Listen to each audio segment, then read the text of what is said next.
Yo, what up? It's your boy Chad back with another video, back on Angel Time.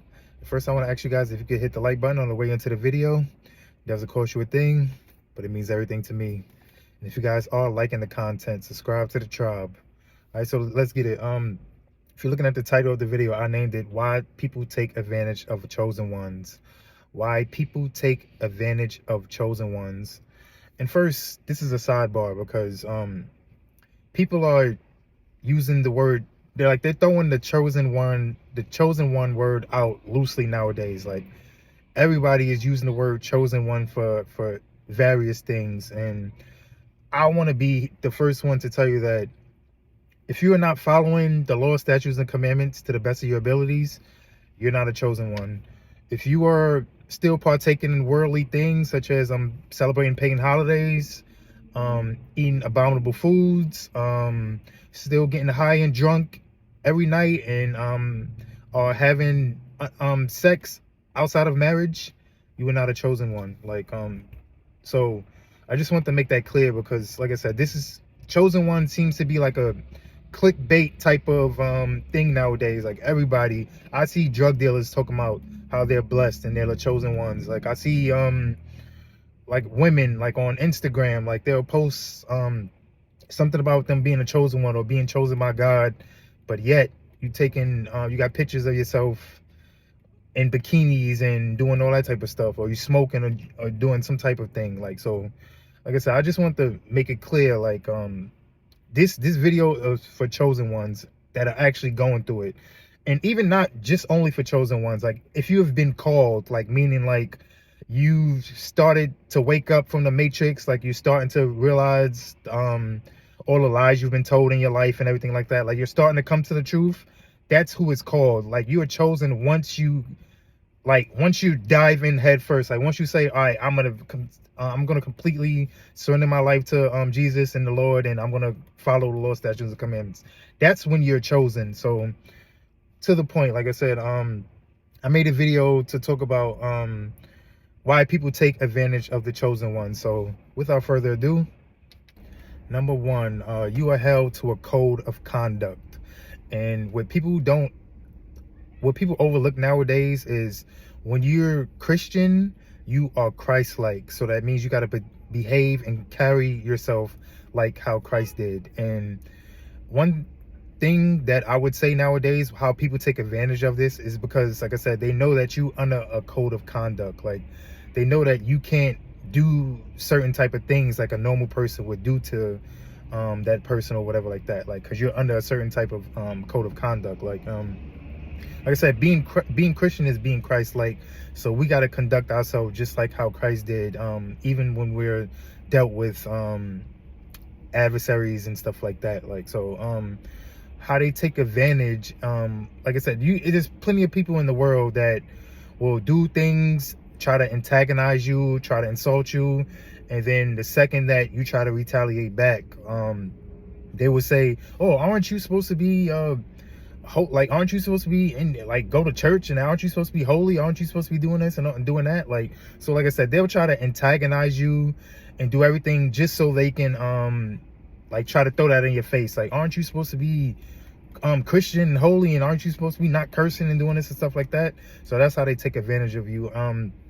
And one thing I would say, first, I don't like to use the New Testament and Old Testament. Like, it's all one book in my it's all one book in my eyes. It's all one book. But the men of the Old Testament, like, they were more the men of force. Like, they were more the men of that's why I think it was harder. It was easier for them to follow the laws back then, because it was more enforced by force. Like, if you were sinning back in those days, or even doing anything, if you were breaking the law back in those days, like, it could have led to death. Like, you could have been stoned to death. They could have slew you with a sword. Like, any of those type of things could have happened to you back in those days. But since Christ came, and I guess you call it the New Testament came, like I said, we got to carry ourselves like Christ. So Christ never got physical with anybody. Like, yeah, Christ did talk, like I said, he talked the truth to the Pharisees and the Sadducees and the scribes or whatever like that, but it never got physical. Like even when he was being hurt, like he never attacked them back. And in fact, like when who was that, Peter, that cut off one of the guard's ear, like he even said like if you live by the sword, you'll die by the sword. So that's just the, like I said, we got to be, they hold that to us because they know that being Christian is being Christ-like, and they know that Christ never attacked anybody. And even God tells, as Christians or Israelites or Hebrew, whatever you want to consider yourself, God told us to love our enemies and to pray for our enemies and all that type of stuff. Like so like I said, if somebody was to wrong us or do something to us, we cannot retaliate. Like we just pray to God and pray, ask God to forgive them, or ask God to be merciful or whatever on them, and that's supposed to be it. Like we are not supposed to retaliate. So that is the number one thing. Like people are definitely going to take advantage of you because they know that as Christians you have a code of conduct to yourself. You carry yourself a certain type of way. So they're going to try to do whatever they can just to try to get you out of frame, just for them to say that, oh, this is not a fake, I mean, this is not a real Christian, because a real Christian wouldn't carry himself like this. Like just try to throw something, like do something just so they can throw that back at you. So that was number one. They take advantage because you have a code of conduct to yourself. Number two, how you're taking advantage of a chosen one. God reveals secrets to you. And as you know, once you are a chosen one, like God is going to reveal secrets, revelations, like all types of things to you. Like whether it be in the near future or in the distant future, like he gives all his people some type of revelations or some type of secrets that so you can be so you know how to move. So basically, like so you know how to adjust, and you know how to plan for everything.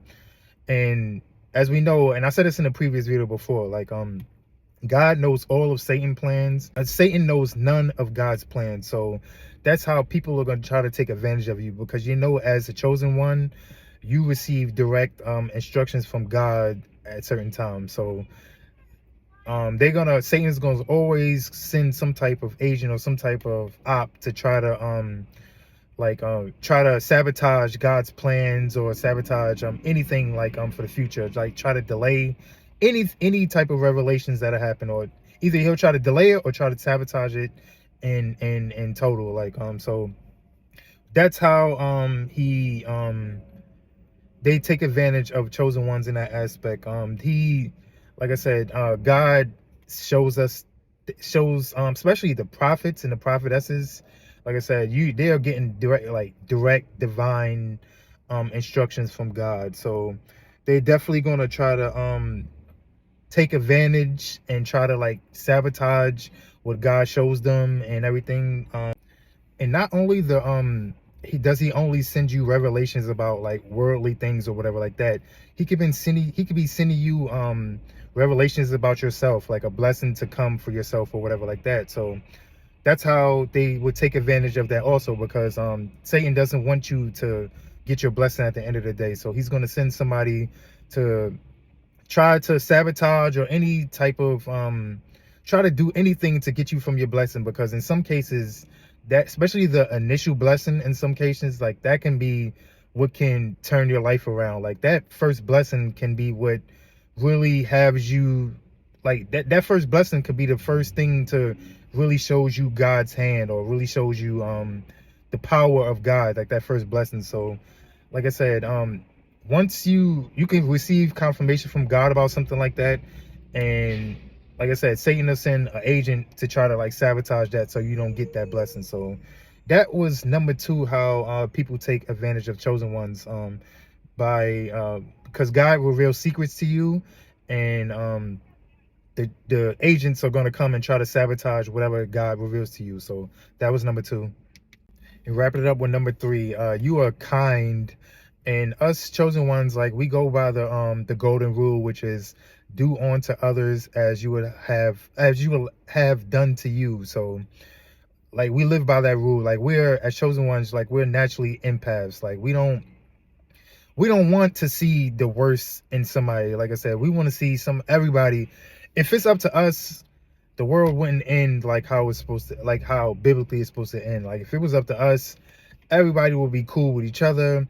Everybody, it would be no wars. It would be none of that. Like it would just be actually it would be how heaven is described, or how the earth is going to be described after the mark of the beast and all that type of stuff. Once Jesus come back, how the earth is going to be described after that. Like that's how chosen ones want the earth to be. But yeah, people are going to take advantage of that, because like I said, you as a chosen one, like you supposed to always be giving, always be humble, always be, you know, like meekness, kindness, like all types of like I said, you're supposed to generally be a man or a woman of moral standards, values, like that type of person. So they're going to definitely take advantage of your kindness, like especially when it comes to giving money and any type of stuff like that. Like people are gonna always like try to take your kindness for weakness, always try to ask for more, or even try to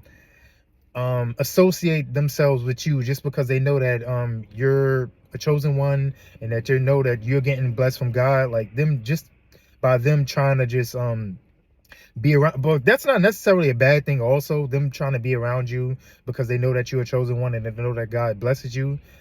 It's not nothing bad in that. But it's the people, like I said, that they know that that don't have God in their lives, but yet try to use you for a blessing, or try to like they want you to help them, but they don't even help themselves in general. Like those are the people I'm talking about. Like, so people are definitely going to take care of your kindness. Like they'll try to use your kindness for weakness.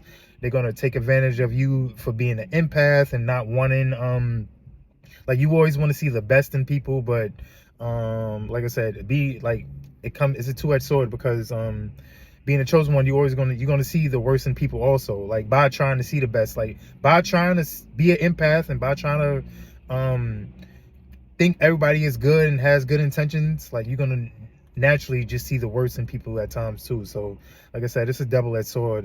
But that wraps it up with the video. Those are the three things I came up with. Number one was you have a code of conduct. Number two is that God reveals secrets to you. And number three is that you're too kind, or you do unto others as you would have done to you. So that wraps it up with the video. Like, comment, subscribe.